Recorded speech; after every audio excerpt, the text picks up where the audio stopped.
Bet horse racing on DRF Bets. We'll match your first deposit of $200. Get free expert picks and past performances, plus weekly cash back. All from Daily Racing Form, the most trusted name in horse racing.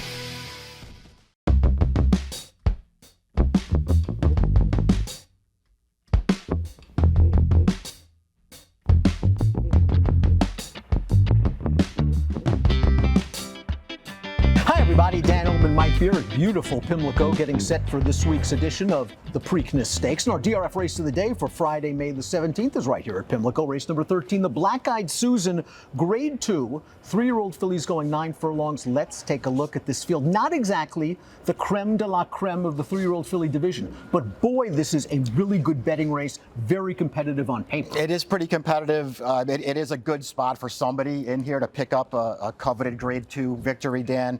I think the key to the race, tell me if you agree or not, the distance, man. Who's going to get the 9 furlongs? You took the words right out of my mouth. I think not only the distance, but the fact that there's going to be a good amount of pace in this race. As we see from our Timeform US pace projector, the filly on the outside recharges very fast. She wired him in the Sunland Park Oaks 2 starts back, went to the lead in the Fantasy last time out, but Gunsong has speed. Jean Marie from the inside's got to be on a go, I would think. Yeah, I thought the 1 was going to show speed as well. Sure enough, the 2 horses I thought from the outside, both the 8 and the 7 could show speed.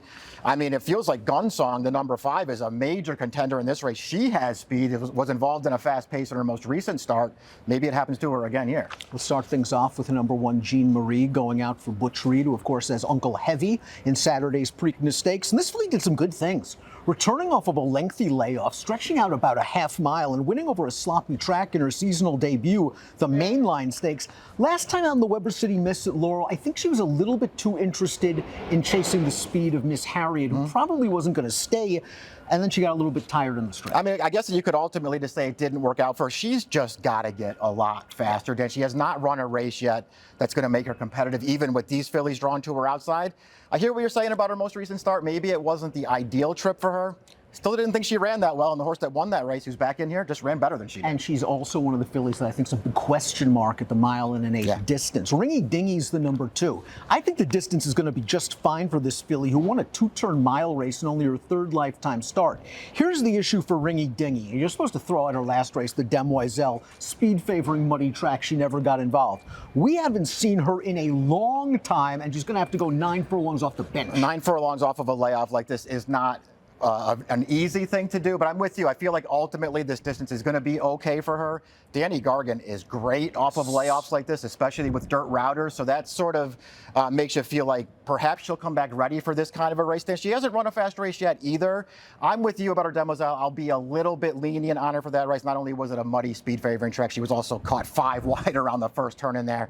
It just didn't really work out for her. She beat a terrible field, becoming a stakes winner 2 starts back. I liked the way she did it, though. She settled things quickly in that race. No, she destroyed that field in the stretch, and she's always been a filly with a little bit of buzz surrounding her, a little bit of hype, and Gargan, as you mentioned, does well off the layoffs. Lemon Muffin upset the Honeybee 3 starts back as a maiden for Mr. Lucas, just kind of pulling off a big upset that day, and I'm not sure if I'm willing to say that race is just a fluke, because in her subsequent 2 starts, she faced the monster Thorpeda Anna. Yeah, certainly you want to at least, give her the benefit of the doubt for the last 2, just in way too tough, and it feels like that's probably not the case here.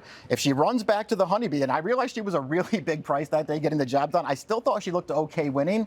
A figure like that 84 she earned that day, it's going to give her a real chance in here. Call Another Play has got a lot of experience. This is going to be her 10th start to the post, and she looked good beating Jean Marie in the win and you're in for the Black-Eyed Susan Laurel's Weber City Miss. Now, 3 starts back, she was in for $40,000. She's improved in a hurry. She's improved a lot. She's won 3 races in a row. It feels like every time that Mike Trombetta sends her out there, she runs a better race.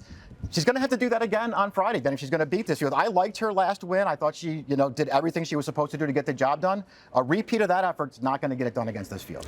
Gunsong is up next for Mark Henning and John Velasquez, and this filly has run some fast races. A couple of Beyer speed figures in the mid-80s. Now, those races were going 1 turn at Gulfstream, but her 1 and only 2-turn start to date was her most recent start, the Gulfstream Park Oaks, and she just got caught in a mid-race pace battle where the fractions incrementally got faster, And Ways and Means, who made that early move, is pretty good, and she had to battle that horse. Yeah, certainly. It didn't work out perfectly for her last time. She did the best that she could do in a race like that one, and it just didn't quite work out. I still think there are maybe some distance questions for her to answer here, Dan. She is a gun runner with plenty of pedigree on the bottom, so we'll see how it all works out. Her overall form is solid. The races 2 and 3 back are the top 2 figures in this field. It kind of makes her the horse to beat. It's your call how short a price you want to take on her. Shug McGaughey's got the next one. Who Could Ask for Mo? And I wonder if this is one of those Shug fillies that's just going to keep getting better with experience and distance. Her last race was the Gazelle, and she was beaten 10 lengths that day by Where's My Ring.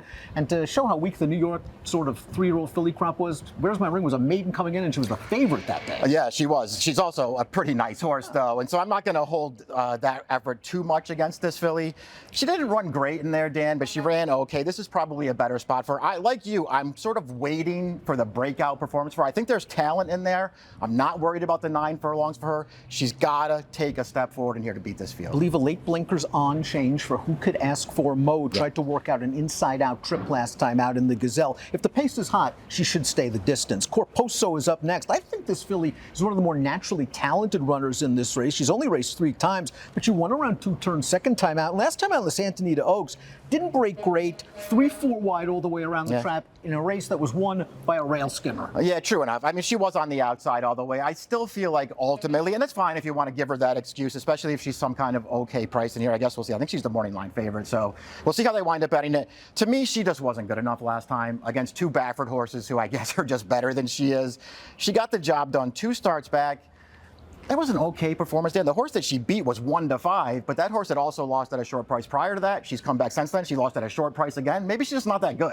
Recharge won the first 3 starts of her career for Steve Asmussen, who found spots at Remington Park, Sam Houston, and Sunland Park. Yeah. Well, they tried her against the big girl last time out, Torpedo Anna in the Fantasy, and she wasn't up to the task, although I don't really think she ran that badly. That was a very fast pace. Yeah. She was carving it out, and she got a little bit tired at the end. I'm assuming Joel Rosario is just going to be very aggressive with her leaving the game. Yeah, this is just a better spot for her. We'll see how fast they make her go early, and if she is denied the lead, we'll see if that affects her in this race too. Overall, I like her form. I thought, I don't want to be too hard on her for the Fantasy last time, but I didn't think that she ran great.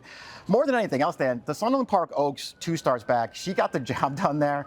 I kind of wanted to see her be a little bit more forceful in victory that day. She was kind of saved by the way. Yeah, she was all out in the final 16th of a mile or so. Before we take a look at our top selections, please click the subscribe button on the Daily Racing Form YouTube channel for the latest DRF videos. Top pick time, Black-Eyed Susan, where you heading? Didn't feel like I needed to settle for one of the shorter prices in this race, Dan, although I won't argue with any of those horses in here because it feels like they're all well spotted.